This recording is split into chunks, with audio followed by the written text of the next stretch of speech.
Hey interwebs, Joeypals here, and welcome to part 2 of episode 1 of Pokemon Investigations. In the first episode, we took a look at the lore of the Lake Trio, figuring out where they originated from and what they represented. Now, this series is always a two-parter, and today we're going to be taking a look at how exactly we can transform these Pokemon into Fire Emblem units. I will admit I need to take a few creative liberties here, as Pokemon's 6 stats are HP, Attack, Defense, Special Attack, Special Defense, and Speed, while Fire Emblem comes with HP, Strength, Magic, Skill, Speed, Luck, Defense, and Resistance. 2 more of the Pokemon with some stats need some transliteration.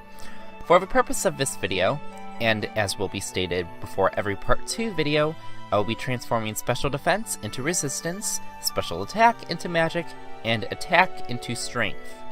Skill will be based on how wide the Pokemon's move pool is, while Luck will be determined by the remaining stat total for each base character. The graphics that you see flashed on the screen now will be my process for determining stats, and more importantly, luck. Now, with all that cleared up, it's time to strap our new recruits in for battle. Azelf, Uxie, Mesprit, show us what you got. First, with Azelf, I personally see many parallels to Odin.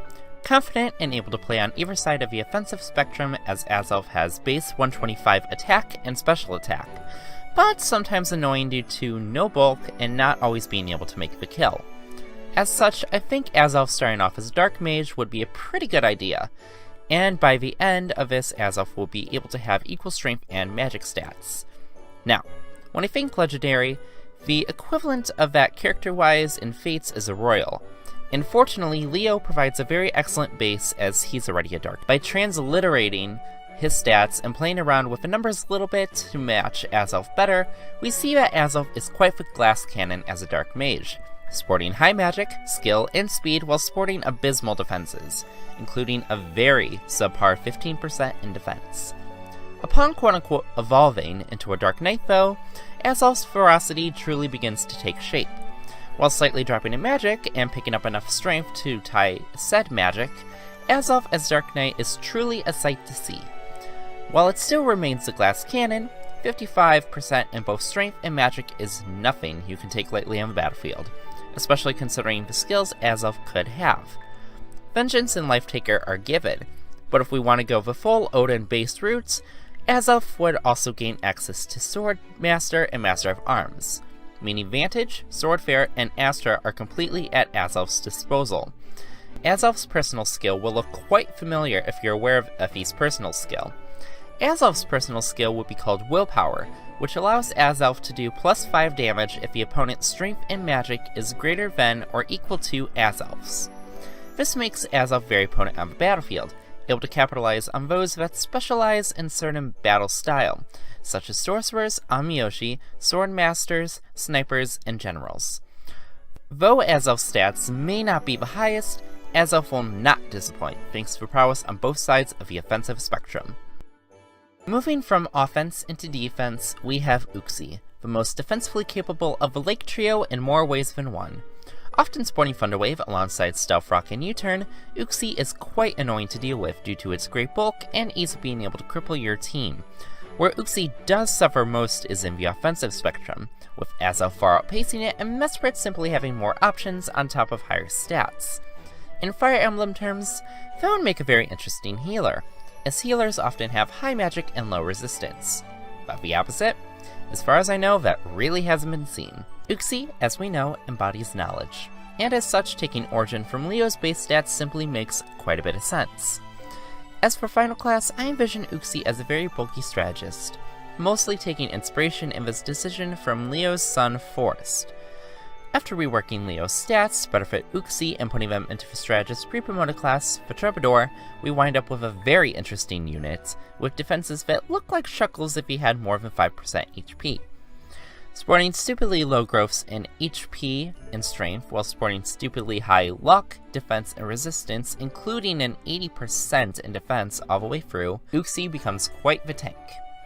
Uxie doesn't exactly scream healing unit on paper as a result, but that's where the beauty of this comes in. Healers in Fire Emblem are often known to be either offensive or supportive, with not a lot of defensive units for a reason. They're clunky and awkward in strategy games. However, I'd argue that Uxie could be the first frontline healer, able to take hits and heal the units doing the actual fighting. Uxie's defensive prowess goes through the roof once it becomes a strategist, getting 80% in resistance while also being able to make use of its personal skill, Brainiac, a skill which will allow Uxie to take -5 damage should the opponent have a weapon disadvantage, which for a tome user would mean axe or bow units. This makes Uxie very defensive and not quite what you think of when you think of a strategist, but something I would love to see within a Fire Emblem game. Finally, there's Mesprit, the most balanced out of the 3 members. Sporting even attack, defense, special attack, and special defense, as well as having smaller but even HP and speed stats, Mesprit is pretty much a jack of all trades. For both inspiration for classes and stats, I look no further than Sakura, who is able to promote into a final class that I envision for Mesprit, a priestess. Not to mention Sakura as a whole is rather shy but pretty emotional. Sakura is going to be the trickiest character to reimagine, as we need strength and magic to be even, but we'll do our best. After figuring out Sakura's stat total pre-class and balancing things out to better fit Mesprit, we see that Mesprit becomes an eerily even priestess. Sporting even growths in strength, magic, defense, and resistance, Mesprit becomes a very even spread healer and attacking unit, capable of doing just about everything you would need her to do without excelling in anything major. For Mesprit's personal skill, I'm going to go with something called Benevolency. Upon healing a unit, Mesprit and the affected unit will receive +1 in every stat for that turn alone. Think Rally Spectrum, but far less broken. Skill ties nicely into a being called the Emotion Pokemon, able to key in on every aspect a unit may want while healing them all the while. And there we go! That concludes part 2 of episode 1 of Pokemon Investigations. Think there was any missed opportunities, or another class these Pokemon should have been in? Or maybe you perhaps agree with my choices? Let me know down in the comments below. If you'd like to check out part 1 of this video, where we explored the lore of a lake trio, click the box on top.